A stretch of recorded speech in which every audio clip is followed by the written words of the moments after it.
So today, ladies and gentlemen, what we're going to look at is this thing called the Declaration of Independence. We are going to explain why it has four parts, and then we're going to look at also the four core principles and why those principles relate to you and I as citizens of the United States of America currently living under the United States government. The Declaration of Independence, folks, is the idea of the basically creation of the United States of America as a whole, and it is the beginning of this. It is probably the second biggest document that you have going behind the U.S. Constitution, originally created and then signed on July 4th, 1776, written by Mr. Thomas Jefferson, pictured right over here, with the assistance of Ben Franklin and then John Adams at the same exact time. Okay, so then what you have right here is a little bit of a video that kind of goes into this idea of what the Declaration of Independence is all about, what basically happens through all the different other ideas that basically went down and the other major concepts that happened, at least at this particular point in time. So why was the Declaration of Independence such a big deal for a lot of different folks? So that's the main goal that we're going to look at here today. And basically it began out of an armed conflict with colonists and the British soldiers in 1775, which would eventually lead to new acts in 1776. So the original Declaration of Independence was split up into four sections. The preamble are natural rights, the grievances or problems with the King George III, and then the resolution to create independence of the United States as we know it. So the first part is the preamble. This is just the introduction. This basically talks about why this was needed in the first place, why there needed to be some kind of declaration for these things to basically happen and go down, and what basically took place therein. In this, basically, it was the idea of natural rights. This is a big key concept to make sure and understand. In this fact where it says we hold these truths to be self-evident, all right, what exactly does it mean to be self-evident? Basically, self-evident means obvious, or the idea of evidence. It is the idea that in today's time, when the Declaration of Independence was written, that most people, all right, should be created equal in different terms. Now, with the natural rights, it talks about this idea of that it automatically proves itself in obvious. So all the stuff that is about to be claimed in the Declaration after the preamble should be considered as automatically true and as fact, that basically people don't have any issues with at this particular point in time. So this idea of being self-evident, it's basically obvious. It is one of those things that no matter what happens, there does not need to be any other follow-up discussion. Okay, that's what it means to be self-evident. The next thing that we're basically talking about is, and it would go further on in the preamble to say that they are endowed by their Creator with certain inalienable rights as life, liberty, and the pursuit of happiness. All right.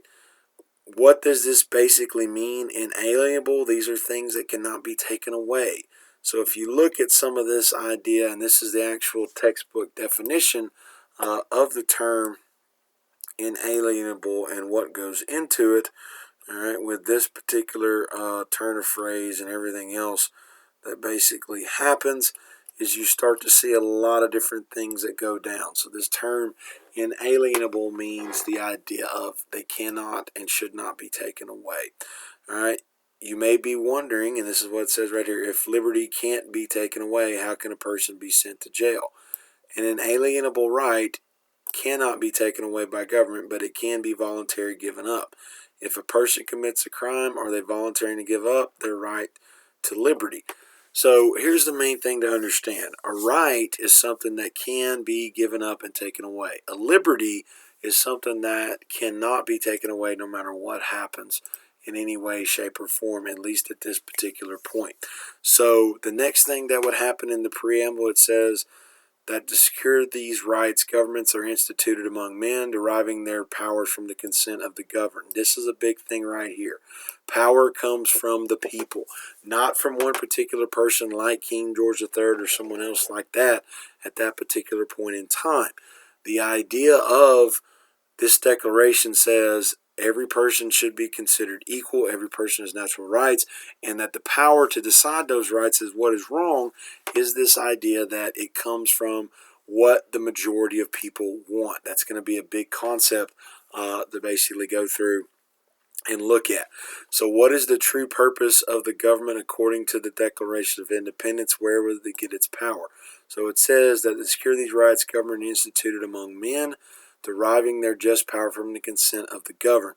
The main goal or true purpose of government is to serve its people. All right, that is the main goal of a government, is to serve its people, not for the people to serve someone. That is the big idea that we basically took and ended up creating a new country with. So what to do with a government gone bad? So basically it lays out the idea of when a government becomes too destructive, it is right of the people to alter or abolish it. Basically, when it gets to the point where it's gone too far, there has to be some kind of reset, sometimes violently, where things have to be redone. And so the big thing that caused this is the first one is equal. Everyone has rights. And a government only exists to protect your inalienable rights and can only act with the consent of the people. And if your government can do this, you can always go back and create a new one. So the big thing here is everybody's equal. That's still an argument that a lot of people are fighting, even to this very day. There are things that no matter what, everybody's guaranteed. That, again, is a problem because some people think it shouldn't be guaranteed. It should always be earned or maybe changed. The idea of government should no longer be about a person. It should be about people. And then the idea of everything is up for change. Big ideas that were brought out here, right, with this particular point. The next part basically listed all the problems they had with King George III, the tyrant, as he would be known as in the American colonies, that would basically happen, right, at this particular point. So this is a list of things that basically King George did with the British laws or acts that went through in a lot of different things. So talk about quartering, you have that. For imposing taxes, okay, for out people with consent. That is what the Stamp Act is. For suspending our legislature, all right, so you have that. For protecting soldiers from punishments for any murder and everything else they might have, and then cutting off all those things.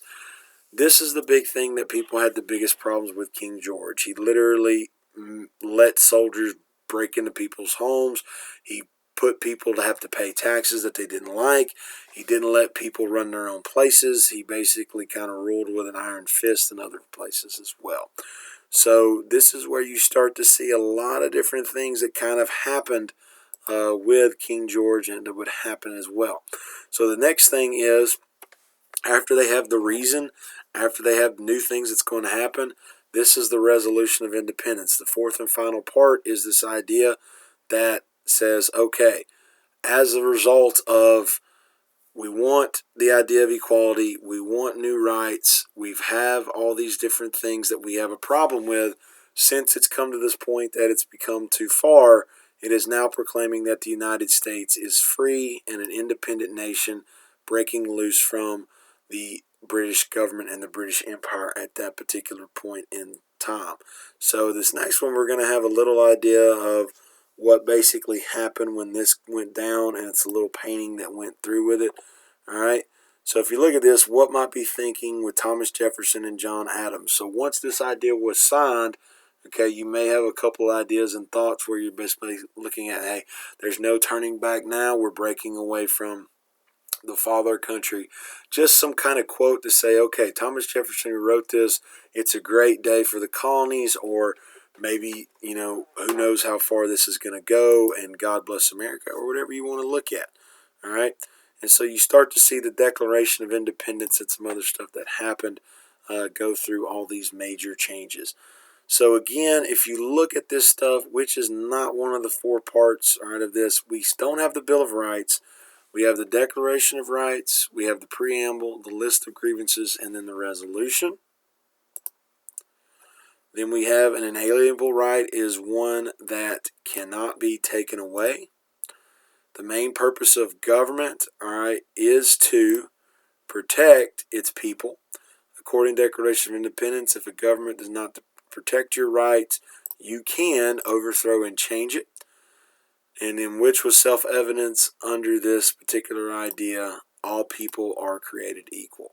So this was the main thing, guys, that came out of this huge document called the Declaration of Independence, and why it was so important to the creation of the United States government as we now know it.